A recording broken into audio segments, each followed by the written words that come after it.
के साथ आए हैं, मैं आप सबसे पूछना चाहता हूं, आप परिवार के साथ आना कब शुरू करोगे?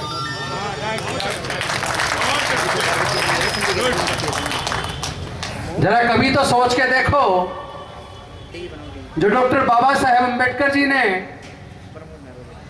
अपने पूरे जीवन संघर्ष करने के बाद हमें 3,500 साल की गुलामी से आजादी दिला दी। थोड़ा कभी इतिहास को पढ़ने की कोशिश किया करो। जब आर्य लोग लगभग 4,000 साल पहले देश में आए, तो हम लोग जो इस देश के मूल निवासी हैं, चाहे वो आदिवासी हो, चाहे वो दलित हो, चाहे वो पिछड़े वर्ग के लोग हों, और चाहे माइनॉरिटीज के लोग हों, क्योंकि सबको एक बात समझ आनी चाहिए, इस देश के अंदर 85% लोग मूल निवासी हैं। जो इस देश के मालिक थे, लेकिन लगभग 4,000 साल पहले आर्यंस भारत में आए और उन्होंने देखा यहाँ के लोग बड़े भोले भाले हैं, आपस में मिलजुल के रहते हैं। कोई जूता बनाने का काम कर रहा है, कोई मिट्टी के बर्तन बनाने का काम कर रहा है, कोई रुई धुनने का काम कर रहा है, कोई राजमिस्त्री का काम कर रहा है, कोई कपड़ा बुनने का काम कर रहा है, कोई बाल काटने का नाई का काम कर रहा है। लेकिन ये सब एकजुट हैं, इनमें आपस में बड़ा प्यार है, किसी का शोषण नहीं करते, आपस में रोटी बेटी करते हैं। चूंकि ये लोग हमलावर थे, इन लोगों के पास उन्नत किस्म के हथियार थे, उससे उन लोगों ने हमला करके धीरे धीरे हमारे ऊपर, कुछ कह रही है मैडम, उन लोगों ने धीरे धीरे हमारा सब कुछ छीन लिया, हमारे सारे हक अधिकार छीन लिए और हमें अपना गुलाम बना लिया। लेकिन उनको ये बात भी पता थी कि इस मूल निवासियों की संख्या इतनी ज्यादा है, जिस दिन इनको अकल आ गई कि हमने इनका सब कुछ छीना है, ये सारे एकजुट होकर अपना सब कुछ वापस छीन लेंगे। तो उन लोगों ने बड़ी चतुराई से हमें हजारों छोटी छोटी जातियों में बांट दिया। हमें छोटी छोटी हजारों जातियों में उन्होंने अपने फायदे के लिए बांटा, और केवल जातियों में नहीं बांटा, बल्कि ऐसे धर्म ग्रंथों की, शास्त्रों की रचना की, और उन धर्म शास्त्रों के ग्रंथों में इस देश के सारे बहुजन, सारे दलित, पिछड़े, आदिवासी, जिनको हम बहुजन भी कहते हैं, मूल निवासी भी कहते हैं, जिनकी संख्या 85% से भी ज्यादा थी, उनके ऊपर एक धार्मिक बंदिश लगा दी कि जो देश के शूद्र हैं, देश के अंदर शूद्रों को ना तो पढ़ने लिखने का अधिकार होगा, ना ज्ञान अर्जित करने का अधिकार होगा, ना ज्ञान पे चर्चा करने का अधिकार होगा, ना व्यापार करने का अधिकार होगा, ना धन संपत्ति अर्जित करने का अधिकार होगा, ना काम के बदले में पैसे मांगने का अधिकार होगा। और ये सारी धार्मिक बंदिशें कोई 2, 4, 10, 20, 50 साल नहीं, लगभग 3,500 साल तक हमारे देश के 85% समाज के ऊपर यह धार्मिक बंदिश लागू रही। इसका असर यह हुआ कि हमारे जितने भी लोग थे बहुजन समाज के, चाहे वो अनुसूचित जाति के लोग हों, संविधान की भाषा में बोले, चाहे वो अनुसूचित जनजाति के लोग हों, चाहे अति पिछड़ा वर्ग के लोग हों, ये सब लोग इतने ज्यादा पिछड़ गए। क्योंकि आपको याद होगा, ज्योतिबा फूले जी ने कहा था, ज्ञान बिना मति गई, ज्ञान बिना मति गई, मति बिना गति गई, गति बिना नीति गई, नीति बिना अर्थ गया, यानी पैसा गया। और पैसे के अभाव में हम लोग गरीब असहाय व गुलाम हो गए। कितनी बड़ी बात है, कितने कम लोगों ने शायद इस बात को समझने की कोशिश की होगी। उसका असर यह भी हुआ, और यह सवाल भी हम सब के लिए है, जो मंच पे बैठे हैं आपके लिए भी है, और जो सामने बैठे हैं आपके लिए भी है। ऐसी कौन सी वजह है जो खेत की जमीन है, उस खेत की जमीन में हम लोग मालिक क्यों नहीं हैं?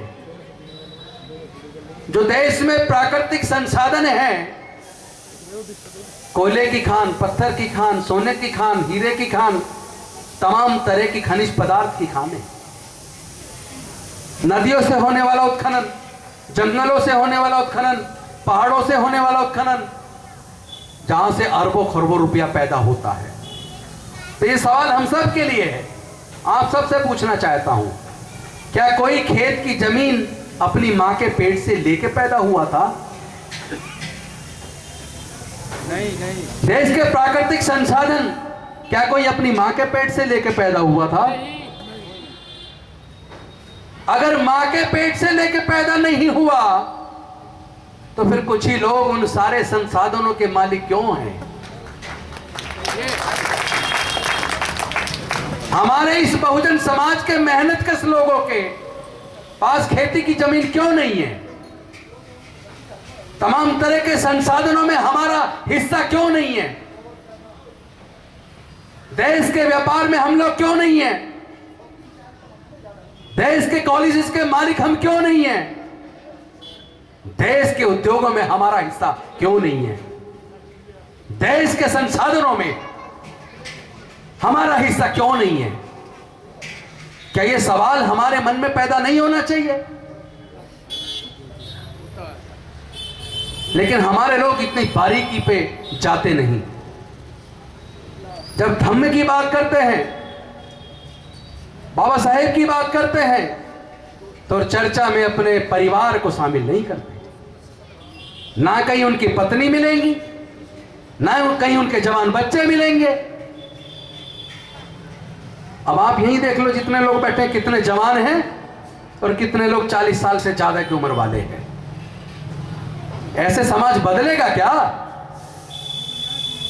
डॉक्टर बाबा साहेब अंबेडकर जी ने अपने पूरे जीवन को लगा के हमारे देश के संविधान का निर्माण करके संविधान की दृष्टि से हमें सबके बराबर कर दिया। कानून की नजर में जाति धर्म को तोड़ के, ऊंच नीच का भाव खत्म करके सबको बराबर कर दिया। संवैधानिक दृष्टि से तो उन्होंने बराबर किया ही, साथ में हमारे पढ़ने लिखने के रास्ते खोल दिए। शिक्षण संस्थानों में हमारे लिए सीटें रिजर्व कर दी। विधानसभाओं में और लोकसभा में हमारे लिए सीटें रिजर्व कर दी। सरकारी नौकरियों में हमारे लिए सीटें रिजर्व कर दी और सबको एक बराबर का अधिकार दे दिया। 1 मैन 1 वोट, 1 वोट 1 वैल्यू। यानी छोटा हो या बड़ा हो, अमीर हो या गरीब हो, राष्ट्रपति हो या चपड़ासी हो, उद्योगपति हो या मजदूर हो, किसान हो या किसी भी पैसे से जुड़ा व्यक्ति हो, सबके वोट की कीमत बराबर। आपको पता ही है, वोट के अधिकार पर जब चर्चा हुई संविधान सभा के अंदर, तो कुछ लोग चाहते थे वोट का अधिकार केवल बड़े पूंजीपतियों को मिले। कुछ लोग चाहते थे कि वोट का अधिकार केवल ग्रेजुएट को मिले। कुछ लोग चाहते थे कि वोट का अधिकार केवल जमींदारों को मिले। लेकिन डॉक्टर बाबा साहेब अंबेडकर अड़ गए कि वोट का अधिकार देश में रहने वाले सभी लोगों को जाति धर्म लिंग भेद को दूर करते हुए सबको समान रूप से मिलेगा। सोच के देखो, अगर डॉक्टर बाबा साहेब अंबेडकर जी ने आपको, हमें सबको, दलितों को, बहुजनों को, आदिवासी पिछड़े वर्ग के सब लोगों को वोट का अधिकार ना दिलवाया होता तो आप तो दूर की बात है, मैं राजेंद्र गौतम इस सरकारी मतलब मंत्री के तौर पे आपके बीच ना होता। रहमान साहब आज एमएलए के तौर पे आपके बीच ना होते। ये तो बल्कि बड़ी बात हो गई, एक गांव के छोटे से प्रधान ना होते। आज हमारे लोग अगर सांसद हैं, विधायक हैं, कहीं चेयरमैन हैं, कहीं आईएएस आईपीएस डॉक्टर इंजीनियर जज हैं, तो केवल और केवल डॉक्टर बाबा साहेब अम्बेडकर जी की कुर्बानी की वजह से। कोई सोचे मैं तो अपनी काबिलियत से आ गया। अरे भाई, काबिलियत क्या हमारे बुजुर्गों के अंदर कम थी जो 18 घंटे लगातार काम करते थे? क्या हमारे बुजुर्गों में काबिलियत की कोई कमी थी? जब मौका ही नहीं मिला तो काबिलियत साबित कहां से करते? और जब डॉक्टर बाबा साहेब अम्बेडकर जी की वजह से मौका मिला तो हमारे बच्चे आईएएस में टॉप कर रहे हैं, इंजीनियरिंग में टॉप कर रहे हैं, मेडिकल में टॉप कर रहे हैं, और एक से एक काबिल मंत्री भी निकल के आ रहे हैं। एक से काबिलियत तो हमारे खून में है, क्योंकि हम मेहनत का समाज के लोग हैं। इस देश में जितना निर्माण का काम है वो सारे हमारे लोग करते हैं। देश में जितना उत्पादन का काम है, चाहे उस जमीन का मालिक कोई भी हो, पर वहां खेती करने का, मजदूरी का काम हमारे और आपके परिवार के लोग करते हैं। क्या ये सच नहीं है कि खेतों में मजदूरी हमारे लोग कर रहे हैं? जितने रोड बन रहे हैं, फ्लाईओवर्स बन रहे हैं, बड़ी बड़ी बिल्डिंगें बन रही हैं, उसमें मजदूरी करने का काम हमारे लोग कर रहे हैं। क्या ये सच नहीं है? जब देश की आजादी की बात चली, आजादी का आंदोलन हुआ, अंग्रेजों की 200 साल की गुलामी से आजादी के लिए बहुत सारे अंतरराष्ट्रीय ख्याति प्राप्त नेता और कुछ राष्ट्रीय नेता, भैया थोड़ी देर रख दीजिए बोतल वोतल, या आपको अगर नहीं सुनना तो मैं बंद कर देता हूं।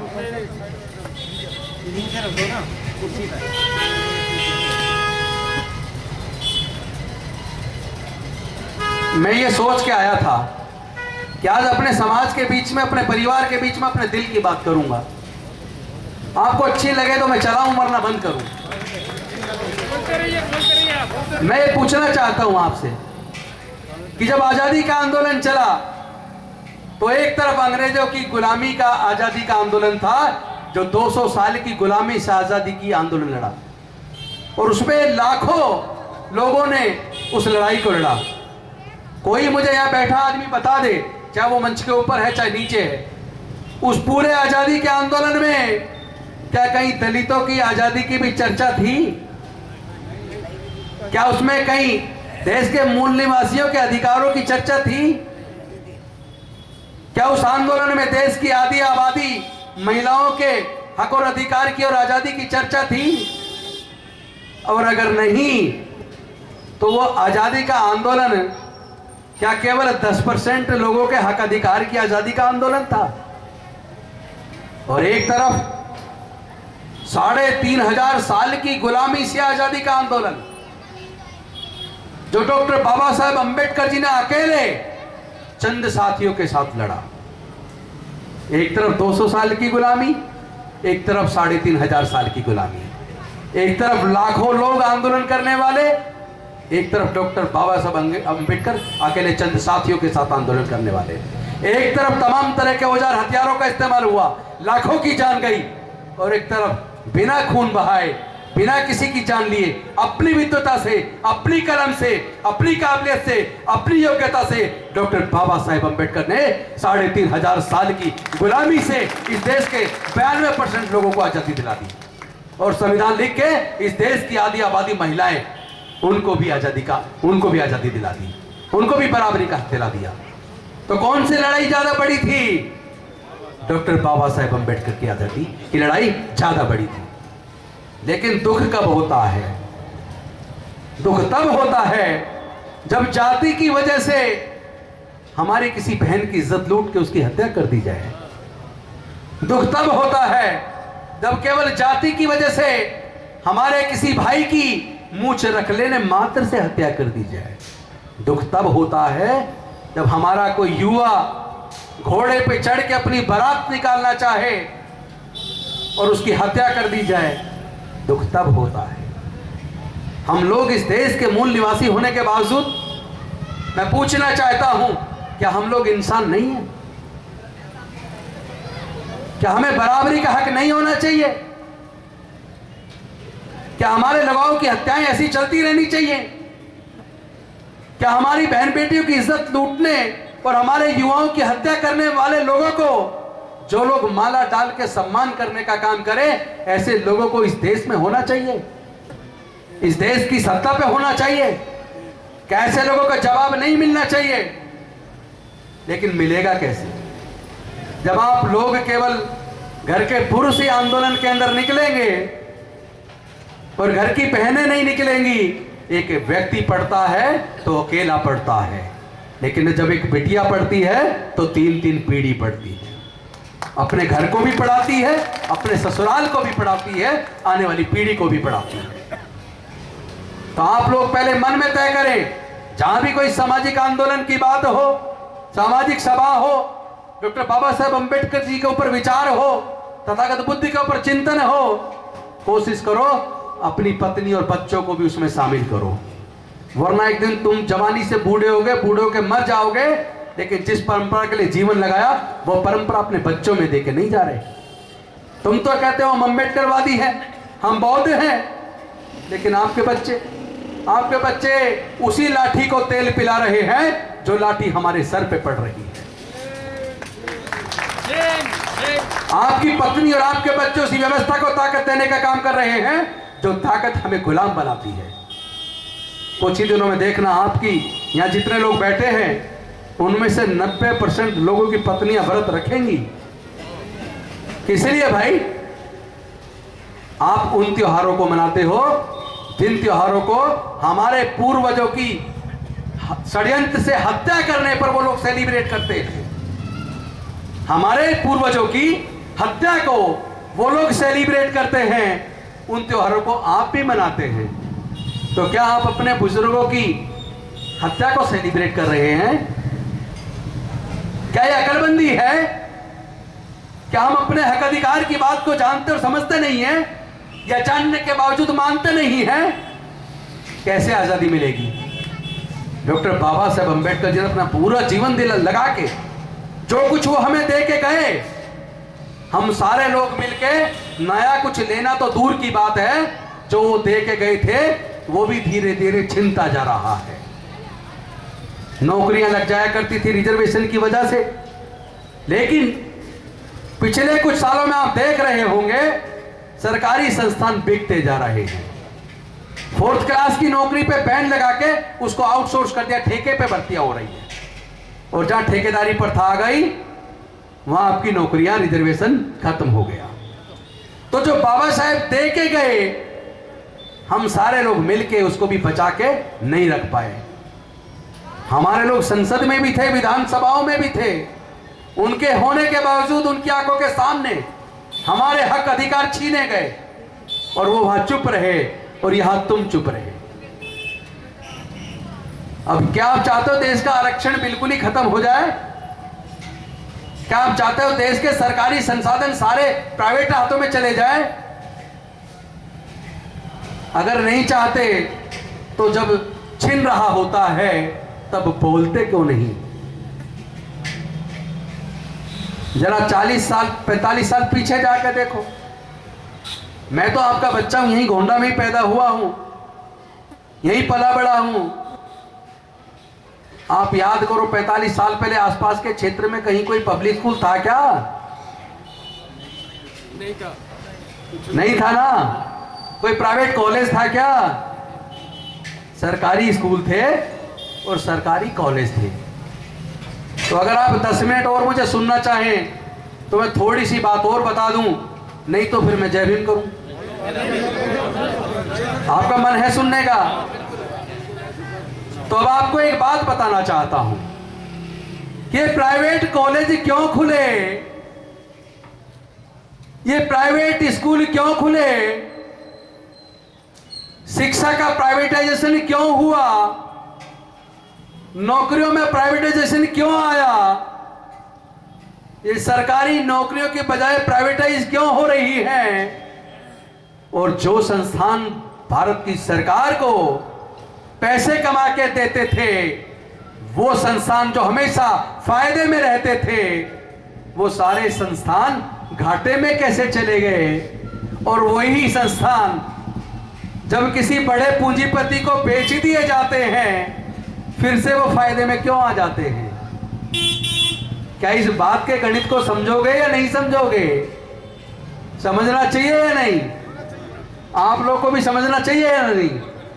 जो सरकारी संस्थान हमेशा फायदे में रहे, हमेशा सरकार को हजारों करोड़ रुपया कमा के देते रहे, वही सरकारी संस्थान दिनहीन क्यों हो गए?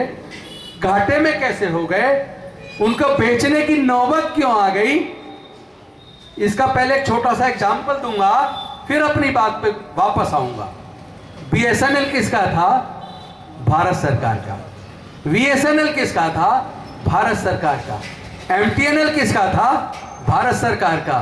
क्या आपने कभी देखा कि हमारे देश के प्रधानमंत्री ने MTNL के लिए प्रचार किया हो? MTNL का विज्ञापन किया हो? क्या आपने देखा कभी हमारे देश के प्रधानमंत्री ने BSNL या VSNL के लिए प्रचार किया हो? देखा किसी ने? क्या आपने देश के वर्तमान प्रधानमंत्री मोदी जी को अंबानी की कंपनी जियो का प्रचार करते टीवी पे देखा या नहीं देखा? तो भैया ये बता दो, देश का प्रधानमंत्री जिसका प्रचार करेगा, फायदा उसका होगा या सरकारी कंपनी का? जिसका प्रचार करेगा।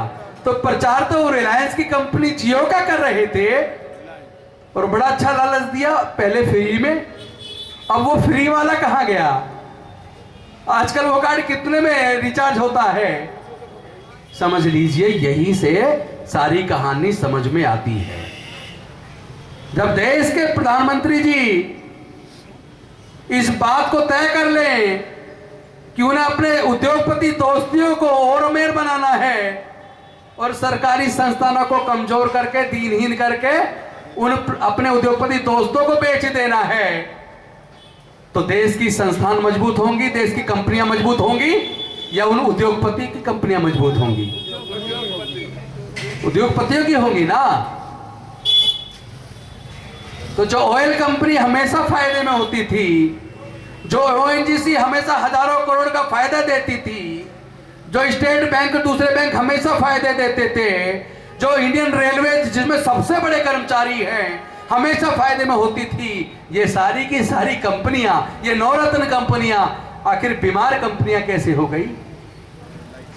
जिसको बर्बाद करने की जिम्मेदारी देश के प्रधानमंत्री ठान ले, फिर उसको कौन बचा सकता है? ये समझने की जरूरत है। लास्ट में अपनी उस बात पे आता हूं कि पहले देश में शिक्षा पूरी तरह से सरकार के हाथों में थी। देश की अंदर सारे सरकारी स्कूल होते थे, सरकारी कॉलेज होते थे और हमारे बच्चे मुफ्त में पढ़ लिया करते थे। पक्षपात तो वहां था, लेकिन वो पक्षपात टीचर सिर्फ इतना करता था कि दलितों के बच्चों को, आदिवासियों के बच्चों को, पिछड़े वर्ग के बच्चों को आगे से उठा के पीछे बिठा दे और अपने चहेते बच्चों को वो पीछे से आगे बिठा ले। इतना पक्षपात तो टीचर उस वक्त करते थे। लेकिन जब वो ब्लैक बोर्ड पर चौक लेके पढ़ाते थे, तो पढ़ाते तो सबको एक जैसा थे ना,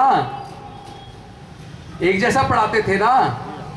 तो उसमें जिस बच्चे के अंदर दम होता था, वह गरीब से गरीब का बच्चा होने के बावजूद डॉक्टर बाबा साहब अंबेडकर जैसे मेहनत करके आगे निकल जाया करता था।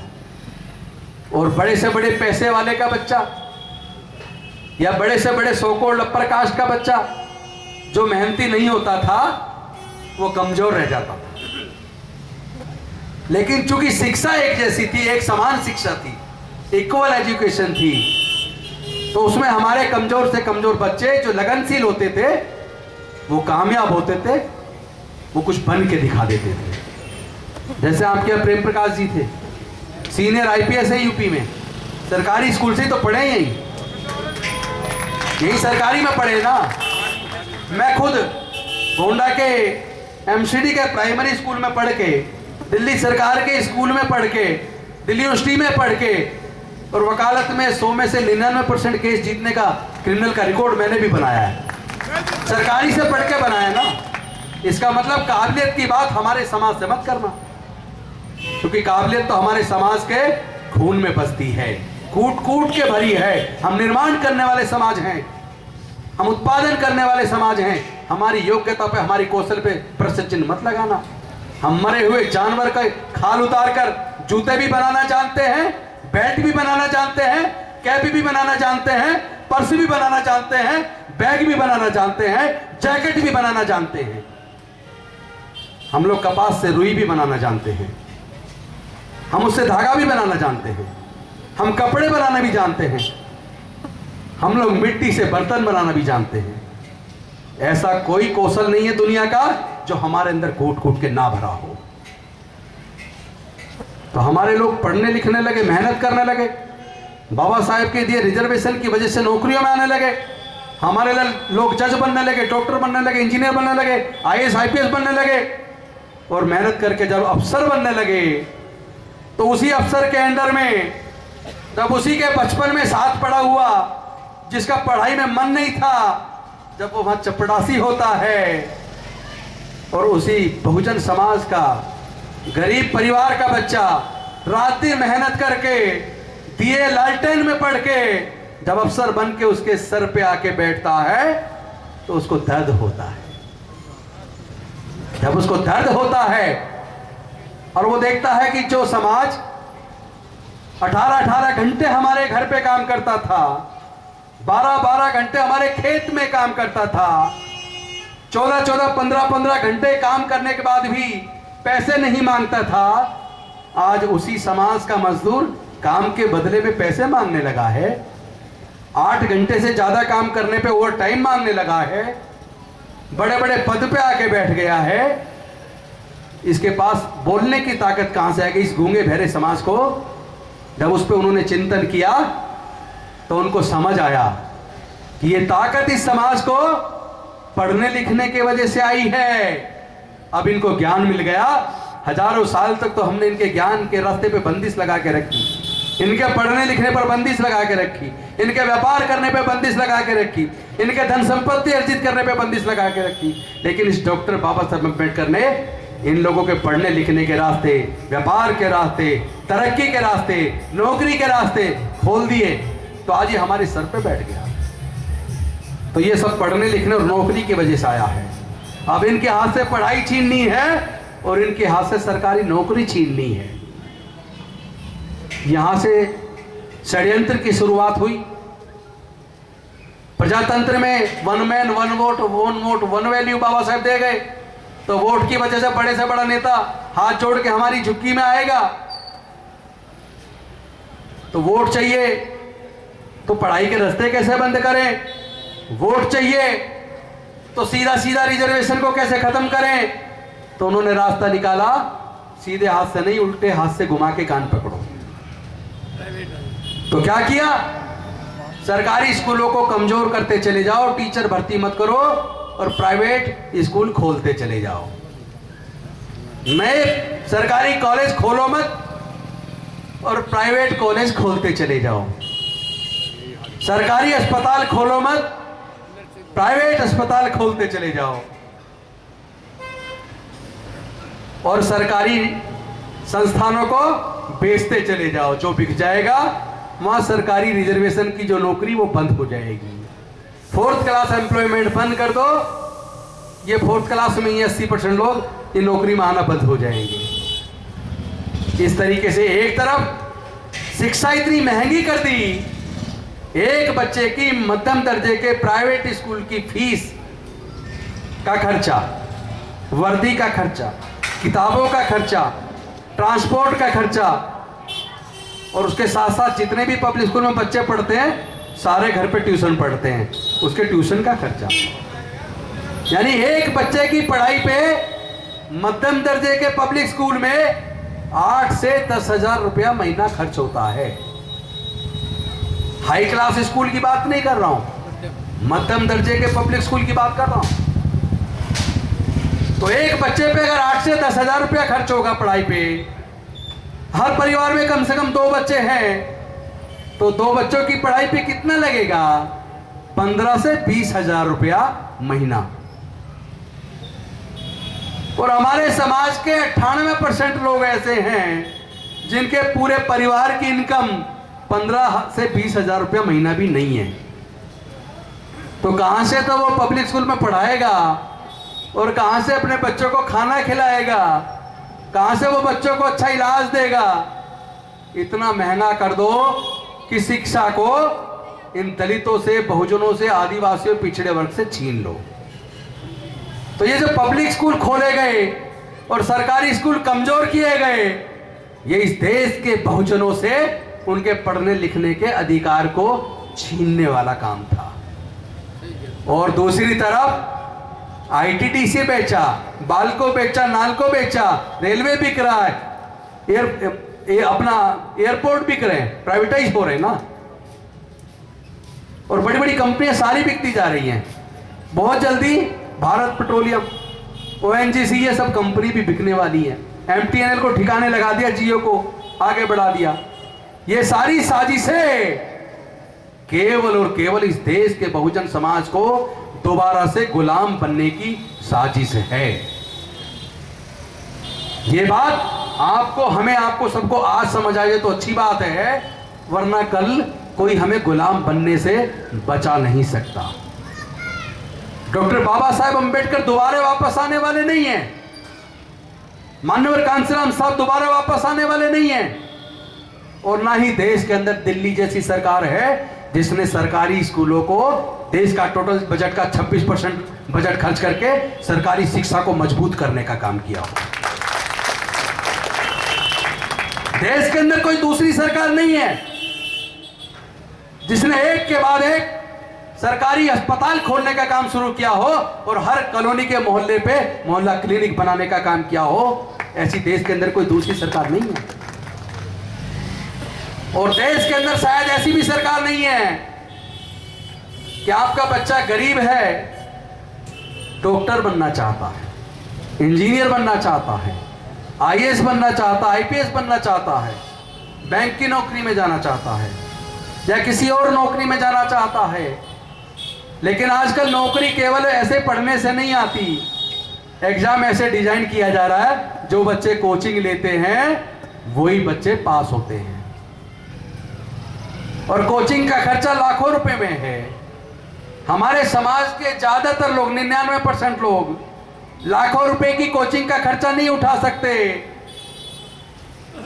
इस वजह से हमारे बच्चे काबिल होने के बावजूद, मेहनत करने के बावजूद सपने तो देख सकते हैं पर सपनों को कामयाब नहीं कर सकते।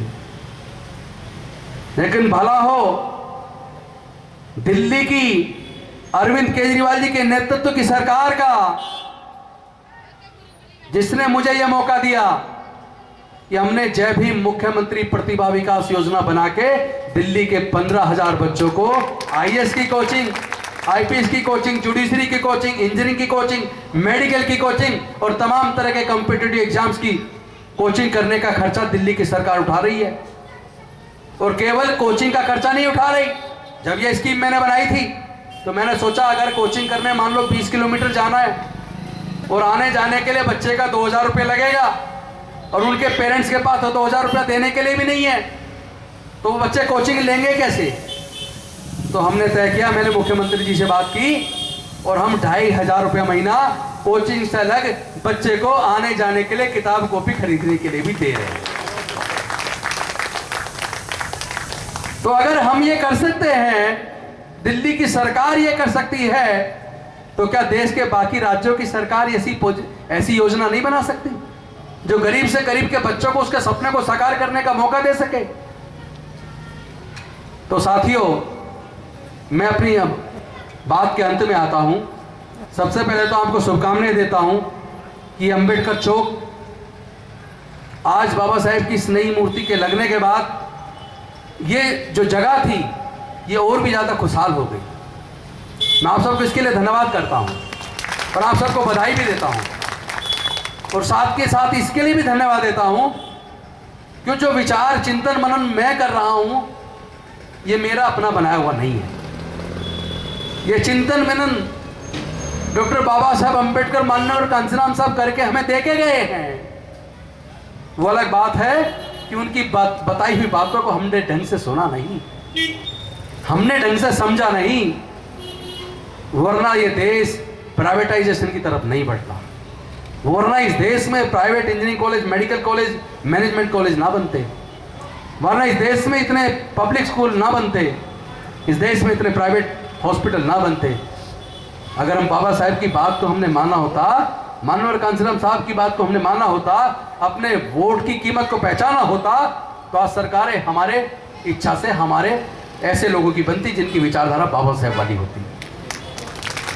आज इस रिजर्वेशन से हमारे लोग चुनाव जीत के संसद में और विधानसभाओं में तो जाते हैं, लेकिन अपने समाज के दुख दर्द को वहां उठाते नहीं है, गूंगे बहरे बन के बैठ जाते हैं। तो ये समय आ रहा है, मैं आप सबसे आह्वान करता हूं, जो भी कोई हमारे समाज का नेता समाज के दुख दर्द को सदन के अंदर मजबूती से ना उठाए, आप सब लोग ऐसे लोगों को आईना और जूता दिखाने का काम भी करो, चाहे वो मैं हूं या वो कोई और हो।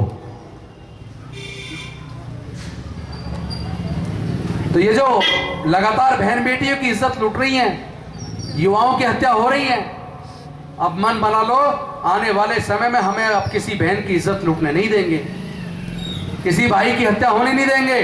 और कोई जुल्म हमारे समाज पे करेगा तो हम सब लोग मिलके बाबा साहेब के बताए रास्ते पे चलकर संवैधानिक दृष्टि से इतना मजबूत समाज को तैयार कर देंगे कि कोई हमारी तरफ आंख उठा के देखने की हिम्मत नहीं कर सकता।